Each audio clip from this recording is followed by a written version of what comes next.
Alright guys, what's going on? Welcome in. So in this one, I wanted to talk about my top 5 most intriguing players on the New York Jets as we're transitioning into training camp, into preseason. It's going to be a lot of fun. I can't wait for it. Let me know your top 5 most intriguing, most interesting players on the team. Let's not waste any time. Let's jump right in.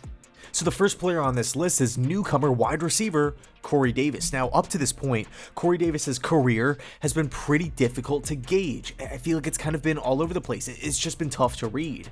I feel like certain games, Corey Davis looks absolutely amazing. He looks like a top 5 wide receiver, and then he'll have games, he'll follow that amazing performance up with a game that's quite frankly the opposite. He's had some awesome, just incredible, mind-blowing catches, and then he's had some easy drops.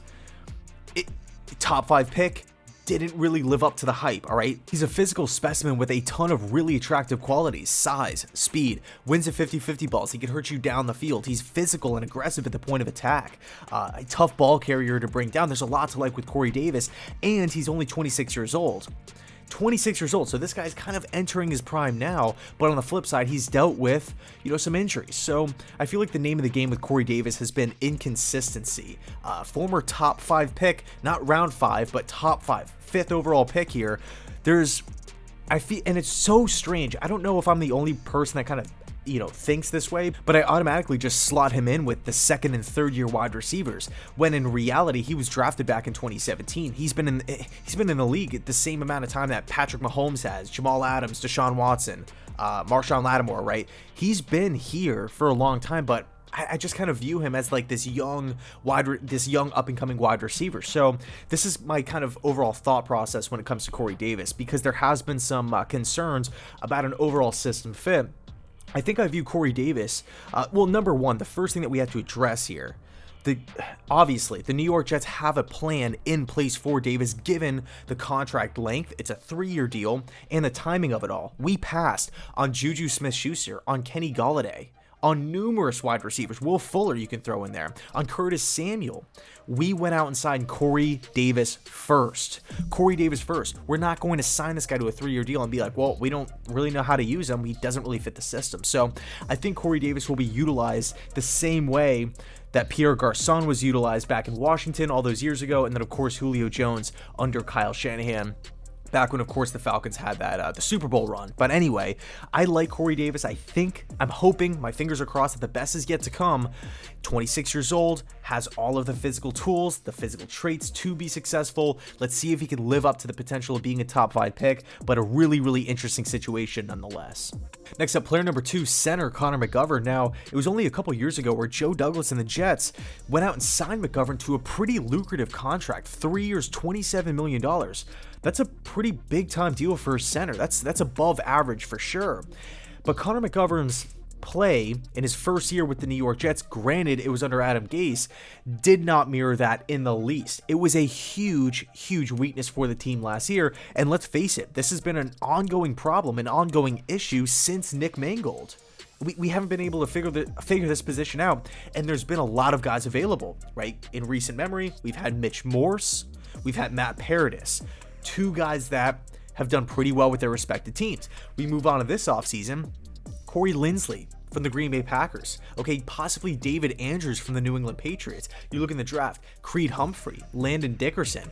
There's been a lot of centers out there that the Jets could have targeted, but it's looking like Joe Douglas is going to stick to his guns and roll with Connor McGovern once again, and it's really, really interesting. The one thing that Connor McGovern has going for him, or really the 2 things, number one, he has showed that he can play at this level. I mean, there's a reason why. It wasn't like Joe Douglas just threw this contract out of the blue, like, hey, we need a player, here you go, let's just overpay, the heck out of this guy. No, Connor McGovern was a pretty productive center in Denver. Not a top 3 guy, not a top 5 guy, but he was good enough to get paid, right? He was good enough. I was totally amped about that signing. I remember exactly when it happened. I loved it. I thought we had the center position figured out for at least 3 years. Turns out that wasn't the case. When you go back and you look at the offense that was being ran in Denver, it was a zone blocking attack under Scangarello. You look at the blocking scheme under Mike LaFleur, it's a zone blocking attack, okay? So this doesn't just, exist with the fans. This also extends to the front office, where we're all crossing our fingers hoping that Connor McGovern takes that step forward to be an average to above average center, at least, letting his contract mirror his production. Because look, if Connor McGovern can play like he did in Denver, this Jets offensive line will be vastly improved. So the whole McGovern situation is really intriguing, really interesting, because really we can only go one of two directions here. Number one, McGovern can take that next step and be the franchise center that we all hope for him to be, at least for the short term, this upcoming season, and then, of course, the following season. Or his play can mirror what he did last season, and then all of a sudden we have to, continue figure out what to do with the McGovern contract, and we have a hole at that position, which will then be addressed through free agency, a trade, or of course the draft. So really interesting, really intriguing. Let me know your thoughts down below about McGovern. Next up, player number 3, safety Lamarcus Joyner. Okay, we signed Lamarcus Joyner on a pretty team-friendly contract from the Las Vegas Raiders. All right, now the first thing that really pops in my mind when I'm thinking about Lamarcus is athlete. This guy has been an athlete since day one, since high school. He's a 5-star guy. I remember just kind of being from Florida. Him going to Florida State was a big deal. He was super versatile on the shorter end, but he could fly around the field. All right, he was one of the St. Louis Ram OGs with Jeff Fisher. That defense was fun. That defense was really good. It flew around the football field. It was productive, all right? You take a look at what Lamarcus Joyner has done over the past couple seasons with Vegas. The production hasn't really been there, but I'll say this for Jets fans, all right? We're signing Lamarcus Joyner to be a safety. Where did Lamarcus Joyner struggle with the Raiders? Nickel corner. Now, he can play some nickel corner, some slot corner. That's awesome. Just, again, adding to that versatility. But I feel like because the Raiders just pegged him into that role and just said, no, you are this. You're not going to be a safety any longer.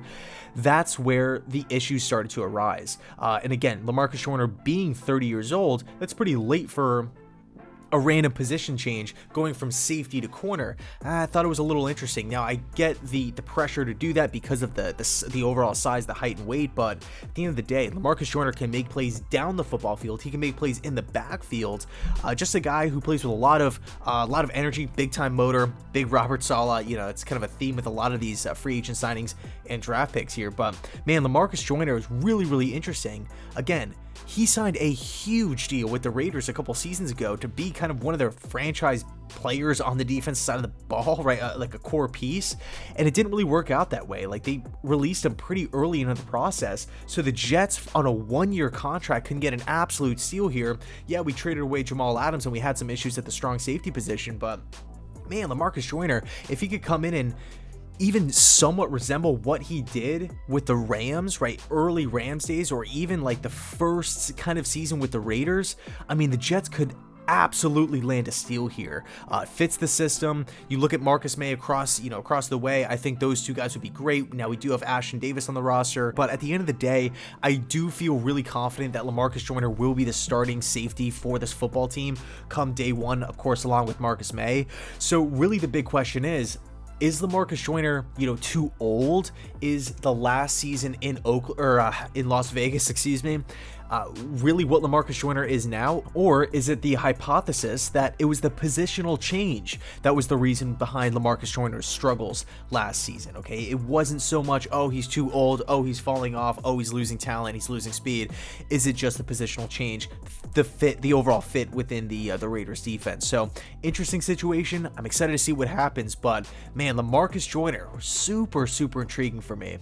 All right, player number 4. This one's obviously a little bit of a curveball here. A little bit more than just one player. It's the entire cornerback room, okay? From top to bottom, this thing has just interest written all over it. Bless Austin, Corey Ballantyne, Bryce Hall, Michael Carter, Jason Pinnock, Lamar Jackson, who else? Brandon Eccles, Isaiah Dunn. I know I'm leaving some guys off the list here, but this cornerback room is wide open. It is wide open. We have a ton of young talent, a ton of guys with high upsides, a ton of guys that are really raw. A lot of players that are stepping into, their first time with an NFL team, NFL locker room. It'll be interesting to see how it all plays out. Now, I do feel like this position can benefit from adding a free agent, maybe a trade, Steven Nelson or Richard Sherman, who knows, maybe a Marshawn Lattimore trade. I don't know what could possibly happen here. But when we look at the guys on the roster and match them up with the defensive coaches on the roster, Robert Saleh has had a knack for developing corners. I know we talk about defensive linemen all the time, but go back and look at the corner play in San Francisco. K'Wan Williams, look what he did. Look what Richard Sherman continues to do at this level. Look at the turnaround that Jason Verrett had. Talented guy, battled with injuries in San Diego, comes over, or I guess now the LA Chargers, but comes over to San Francisco, had an awesome year. Awesome year. And of course you can argue, hey, he's a first round pick and he had the talent, all that stuff, but it was under Robert Saleh that Jason Verrett finally emerged. Look at what Ahkello Witherspoon, what he's done throughout his NFL career. He's not some top 10 pick or anything like that. So I think with Saleh's overall guidance and just his overall knowledge about defense, about his system, he knows exactly what you need. He's coached veteran players. He's coached young players. He's coached a future Hall of Famer. He's coached players that seemingly pop up out of nowhere. So I think if we take that resume and we match it with the Jets' current roster, automatically everybody's going to be getting better because competition will start to brew. There's only so many openings that can go around, so the best will rise to the top. But at the end of the day, every player on this roster is going to be getting better because they're all competing for a spot here. So with, by the way, a great teacher at the helm. So I know it's a little weird, I know it's not one individual player here, but it's the entire cornerback room is very intriguing to me. And then last but not least, and you guys know exactly who it's going to be, player number 5 on this list, Zach Wilson.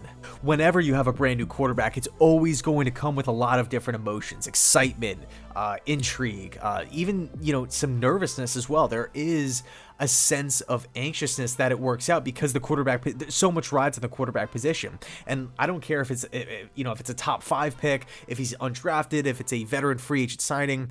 Whenever you have a brand new starting quarterback, it will always be intriguing. It'll always be interesting. All right, now we take a look at Zach Wilson coming out of BYU. We've talked about the laundry list of positives that Zach Wilson has going for him, not just physically, the mobility, arm strength, accuracy, quick release, all that good stuff, but he fits the system.